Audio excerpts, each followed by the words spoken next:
Hi guys, welcome back to my channel. Today I'm going to show you how you can change or adjust the date and time manually on Windows 11.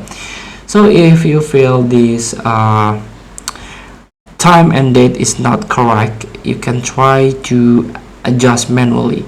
You can right click on the taskbar or system tray and click adjust date and time.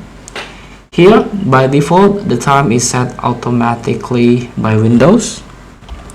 You can easily change it by turn off this option. Again, switch off this button.